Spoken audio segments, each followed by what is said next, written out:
RJ Barrett for 3. Wow. RJ has 46 points, and the Knicks are still getting blown out. The Knicks are so ass.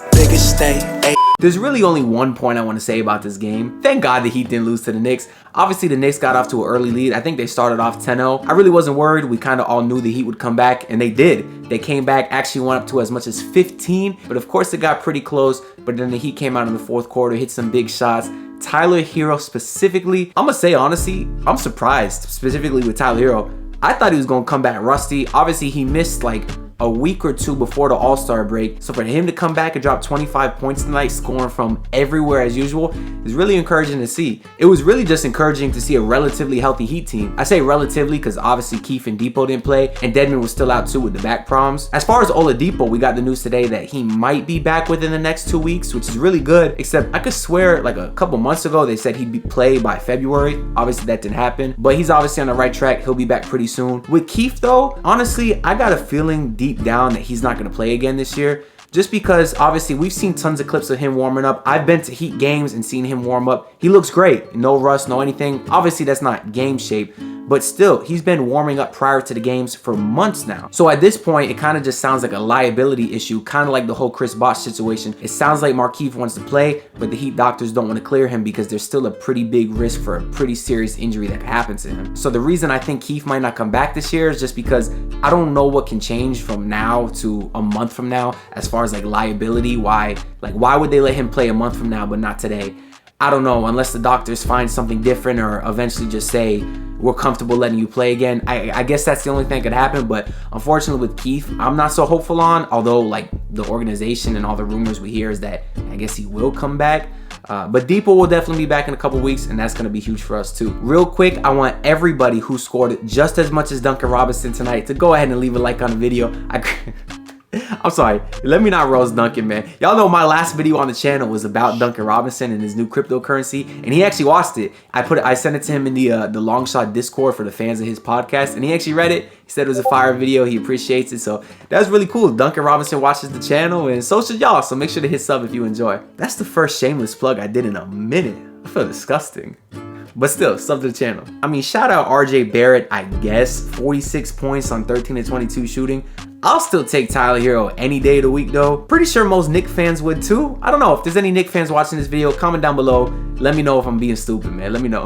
I'm not gonna lie to y'all. Even though the Heat got a win tonight, I'm mad, bruh. Look at these price picks. Only guy that hit the over was James Harden. The one dude I don't like. Well, actually, I don't like Fournier either. But still, I bet the over on Harden. I figured, you know, with Harden, his first game with new teams, he always goes off to show that, oh, I still have it. 3 weeks from now, he's going to say how he hates Joel Embiid and that team's going to fall apart. Philly does not scare me. Anyways, that Doug McDermott one annoyed me because the number was set at 12.5. I picked over.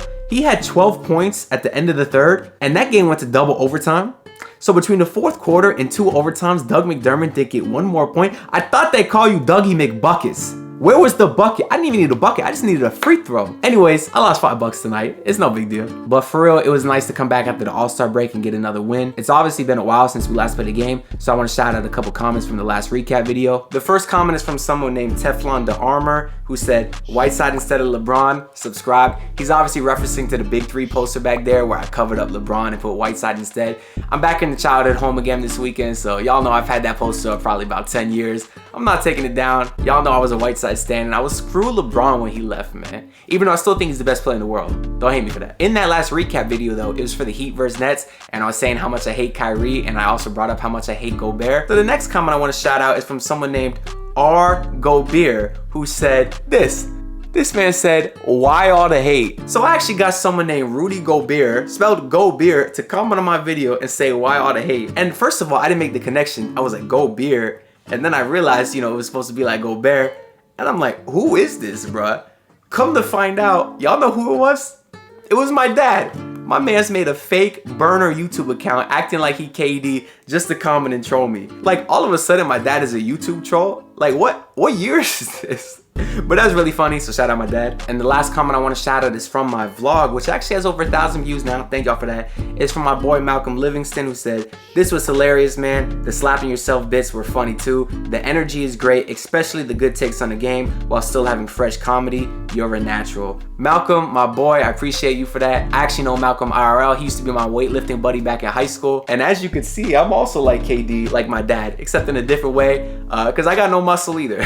But Malcolm's my boy, and he's also a really awesome up-and-coming rapper. So I want y'all to check him out. All his stuff will be linked in the description below. Go check him out, show my boy some love. Speaking of vlogs, I'm also going to the game tomorrow versus San Antonio Spurs, so I'll expect to have a vlog up. Please don't get mad at me, y'all. I know the last 2 games I went to were big fat L's, so I had a couple people tell me to stop going to games.